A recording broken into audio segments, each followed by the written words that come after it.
The Warriors had a terrible offseason. They failed to bring Stephen Curry and Jimmy Butler help. What they've done is lost key rotation players and have not signed any free agents yet. There were rumors the Warriors wanted Chris Boucher. He's with the Celtics now. And they've been trying to trade away Jonathan Kuminga, and things don't look good right now for the Dubs. NBA Insider, Warriors in lose-lose spot with disgruntled star. It's simple. The Warriors do not want to pay Jonathan Kuminga, but he wants to get paid big money. Kuminga believes he deserves $20 million plus per year, but the Warriors don't. It's probably more of a lose-lose for Golden State. I'm not saying Golden State should panic and suddenly offer 3 for $80 million. How I look at it for Golden State is that Jonathan Kuminga is now on a 1-year, $8 million deal. Jonathan Kuminga is ready to play with the Golden State Warriors and not give them what they want. But in return, it's gonna hurt the Golden State Warriors roster. Kuminga has expressed his willingness to take the $7.9 million qualifying offer and become an unrestricted free agent after next season. This is the doomsday scenario for the Warriors. So basically, Kuminga is saying that if you don't want to pay me, I'll get paid the bare minimum, and then next summer, they have no options. He would just leave them in open free agency and the Warriors get nothing in return, which puts the Warriors in a trade predicament because by the trade deadline, they have to trade Kuminga or he walks for free next offseason. But there's simply a huge problem here. Trading Jonathan Kuminga at a $22 million salary is a lot easier than trading Jonathan Kuminga at an $8 million salary. If you want to go hunting for a big name, what if an all-NBA player becomes available? You do not have the contracts unless you're trading Draymond Green or Jimmy Butler.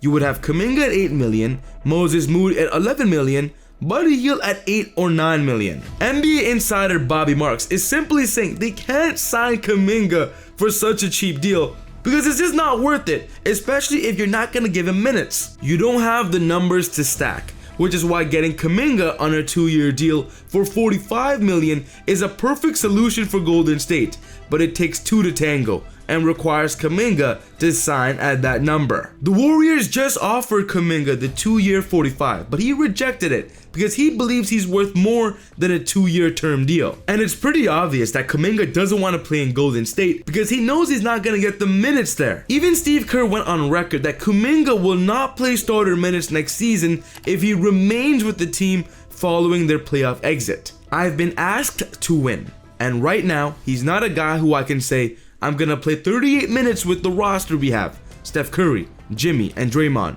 and put the puzzle together that way and expect to win. So the Warriors have no other options. They have to trade Jonathan Kuminga fast, or he's gonna walk away next year for nothing. And I've got a 3-team blockbuster with the Brooklyn Nets. Shout out to SeatGeek for sponsoring Easy Buckets, the channel. Easy Buckets family, if you're looking for cheap tickets to watch a basketball game, a football game, a concert, a festival, get your cheap tickets on SeatGeek because they're the best ticket app out there. On checkout, be sure to use my discount promo code EasyBuckets with an S at the end to get an extra $20 off your first purchase. Your cheap tickets on SeatGeek just became even cheaper with my discount code. So go download the app or go on the website. Link is in the bio. Here is the 3-team trade. The Warriors would receive Cameron Thomas via a sign and trade. The Brooklyn Nets would receive Jonathan Kuminga, Nikola Vucevic, and a first-round pick from the Chicago Bulls, and then the Bulls would receive Nick Claxton, a first-round pick, and a second-round pick. The Warriors going for Cameron Thomas is simple. Cameron Thomas can shoot, Jonathan Kuminga can't. Cam is known for being a scorer. He's a marksman. He made 2.7 threes per game last season, a year after draining 2.2 threes a game. The point is, he's getting better offensively, and the Warriors would love somebody like Cameron Thomas off the bench to simply fill in that role that Jordan Poole played when they won the championship in 2022. The Warriors need to move off of Kuminga, and Thomas is an outstanding young replacement. He's coming off a sophomore NBA season in which he averaged 24 points per game. It's unlikely they'd get a better player back than Thomas from moving Kuminga. Thomas would likely see his numbers decline as the third option on offense in Golden State. Curry and Butler are going to dominate the offense. However, it can make him a better long-term option for dynasty owners getting out of Brooklyn and into Steve Kerr's system. This situation is also great for Jonathan Kuminga because he can finally blossom and become a star on his own. Kuminga is a talented young forward that the Nets can build around. The hope will be that if he gets away from Steph Curry and Butler, he can excel as a top offensive option and develop into a star.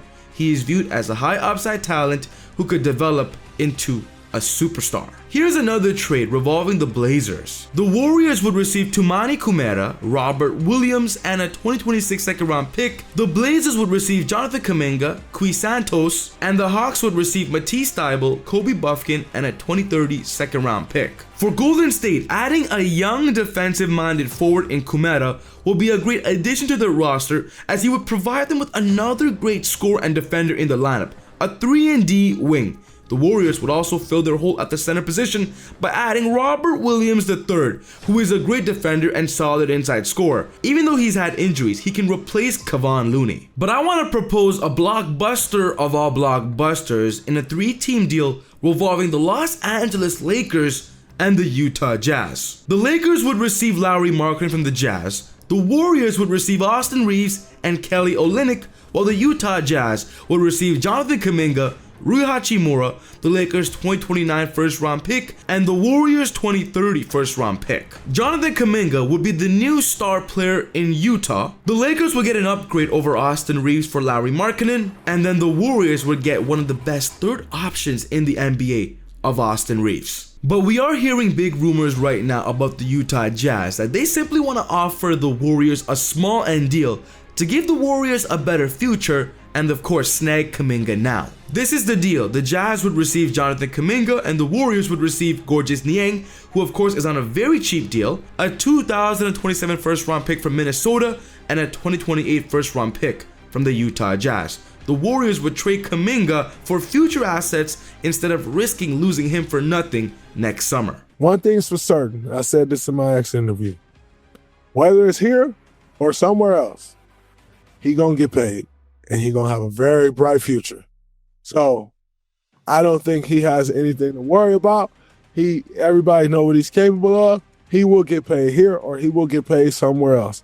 That's it, and that's all. And so I think the future for him is as bright as it's ever been. So I want to know your thoughts. What's going to happen with Jonathan Kuminga this summer? Is he going to stay with the Warriors or are we going to see a deal ultimately happen? Let's get a chat going in the comments below. But it seems that Russell Westbrook has made his final decision and his team search is narrowing down to a handful. And we just made a video talking about the team that Russell Westbrook will most likely sign with for this upcoming season. So check it out. But other than that, take it easy, God bless. See y'all next time on Easy Buckets. Peace.